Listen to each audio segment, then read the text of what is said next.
It's 7:47. People have been camping out in an Exeter shopping centre for over a week now to make sure they'll be at the front of the queue later on, or near it anyway. Nick Cosgrove. Nick Cosgrove?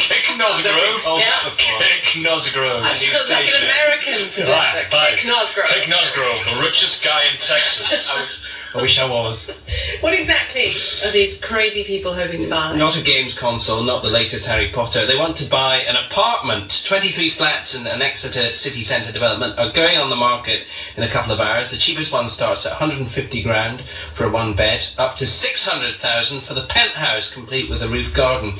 So camping out over the bank holiday to buy a flat looks like the classic signal of a bubble in the market that's about to burst. Let's ask Henry Pryor, founder of the property website primemove.com. Hi, Henry. Morning, Nicky. Can we read anything? What, if anything, should we read into this?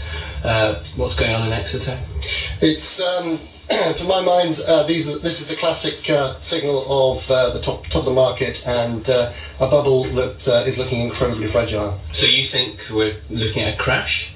I suspect that in due course that is, I'm afraid, the way that most bubbles end up. And I suspect that looking at the sort of people that are in their tents queuing up for these apartments of this particular phase of this development in Exeter, most of them are under 35 years of age. By the looks of them, you have to be over 35 in this country to live through a previous property recession. So, okay, say for example, off the top of my head, somebody's property is worth £400,000 now, which is perfectly feasible in some parts. Yeah, it's just above the average in London, so yeah, very feasible, I'm afraid. What will that be worth after the slump? This is the crystal ball stuff. I don't suspect that it's possible for the market to slip by more than, say, 25 to 30%. That is the amount of equity that the average Brit has in his or her house.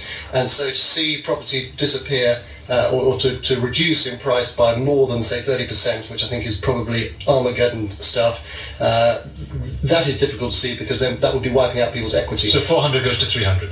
Could be down to 300, but we're already seeing in parts of the country, despite the headlines that we've seen in some of the national press today, we're seeing in parts of the country, Cheshire, some of the suburbs of Manchester, for example, where prices are having to be marked down in order to get buyers and to attract buyers to come and view these properties. And so that's happening in the southwest as well. I mean, there's most of the north, but the southwest, where Exeter is one of the areas where prices are actually falling, according to the Land Registry. This is an extraordinary thing. The Land Registry, who produced one of the definitive, if somewhat historic, barometers of the UK housing market, and again one must remember that they really only produce figures for England and Wales, so we'll have to deal separately with our friends in Northern Ireland and Scotland. But if you look at the figures that they've produced and the headlines that have accompanied these figures, we can see that there are boroughs in central London which clearly operate under their own sense of gravity, where, for example, in Kensington and Chelsea, where I don't think any of us probably spend most of our time living, but they've seen it sometimes, obviously. But had we obviously had property on that particular piece of the monopoly board, we'd have seen 24 or 25% growth over the last 12 months. But that has to be tempered by looking, as I say, at these other areas, as you say, Nick, in the southwest, or Lincolnshire, for example, and Nottinghamshire. Nottinghamshire saw, I think, 0.8% in the last 12 months. So, factor in inflation, that's 0.8% up. So that, in paper terms, that's down when you factor in inflation. Are you 100% right about this?